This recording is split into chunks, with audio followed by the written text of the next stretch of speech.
अस्सलामुअलैकुम, मैं डॉक्टर आयशा अब्बास। मैं आपकी डॉक्टर भी हूँ और डायटिशियन भी। इनफर्टिलिटी डाइट होती क्या है? यानी कि वो वाली डाइट जिसकी वजह से इनफर्टिलिटी को रोका भी जा सकता है और वो वाली डाइट जिसकी वजह से इनफर्टिलिटी हो भी सकती है।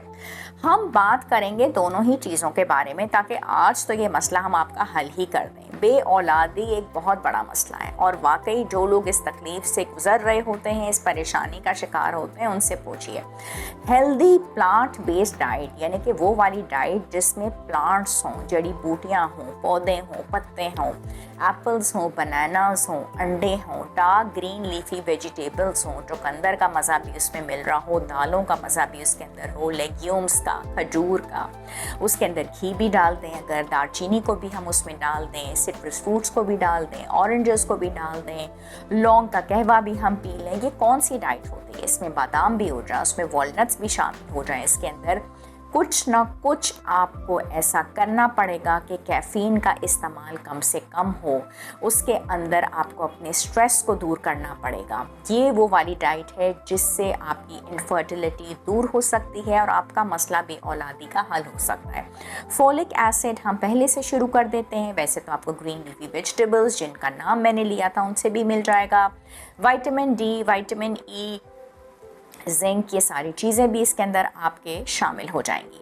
सीड साइकिलिंग के रिजल्ट्स इनफर्टिलिटी पे बहुत अच्छे आते हैं। सीड साइकिलिंग क्या होती है कि हम जो है 14 दिन के लिए आपको फ्लैक्स सीड्स देते हैं, पंपकिन सीड्स देते हैं और ये होती है आपकी फॉलिकुलर फेज। उसके अलावा सनफ्लावर सीड्स आपको देते हैं और सेसमी सीड्स देते हैं, ये आपकी ल्यूटियल फेज होती है।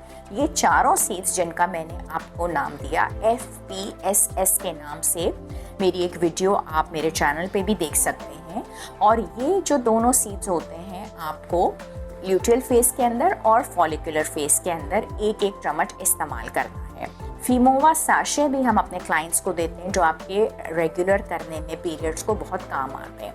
विटामिन ई 400 मिलीग्राम्स का रोल बहुत अच्छा है और इसके साथ साथ आप अगर इंजीर का इस्तेमाल करते हैं, ब्रेकफास्ट के अंदर भी अगर आप जिंक का, वॉलनट्स का इस्तेमाल करते हैं, साथ ही डाइट में विटामिन डी है, जिंक है, कैल्शियम है, विटामिन बी शामिल है, मैग्नीशियम है, तो बहुत फ़ायदा है। अब आ जाते हैं इनफर्टिलिटी की तरफ। अगर आपने ब्रेकफास्ट के अंदर ही जंक फूड्स का, प्रोसेस्ड फूड्स का इस्तेमाल करना शुरू कर दिया तो आपके लिए मिसकैरेजेस के चांसेस बहुत बढ़ जाते हैं। और रॉ अंडर कुक्ड मीट यानी कि ऐसा गोश्त जो सही तरीके से पका हुआ ना हो, ठीक है। अगर आपने ऐसे आलू खाने शुरू कर दिए जो कि स्प्राउटेड हों, वो इनफर्टिलिटी का रिस्क बढ़ा देते हैं।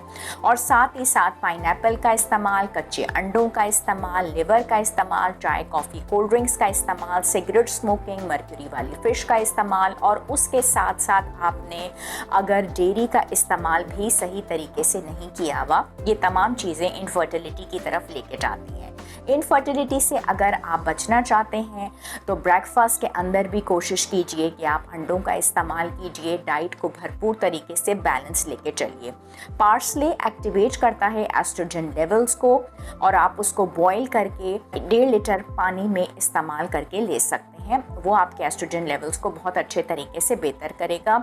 किशमिश का इस्तेमाल भी बॉईल करके आप सुबह निहार मुँह लीजिए और रात को किशमिश को सोक करके रख दीजिए। वो कंट्रोल करेगा आपकी हैवी ब्लीडिंग को और अंडों को भी बहुत अच्छे तरीके से इनफर्टिलिटी को कंट्रोल करना आता है।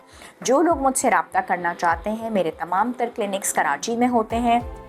सैटरडे मंडे 3 से 5, जुमेरात 6 से 8 में होती हूँ फर्स्ट फ्लोर प्लाजा मॉल 2 तलवार क्लिफ्टन पे। और उसके अलावा ट्यूसडे, वेडनेसडे, फ्राइडे 4 से 6 में होती हूँ अल खलीज टावर्स बहादराबाद में। चैनल तो आपने हमारा सब्सक्राइब करना है लेकिन वीडियो को भी ज़रूर आपने शेयर करना है। शुक्रिया।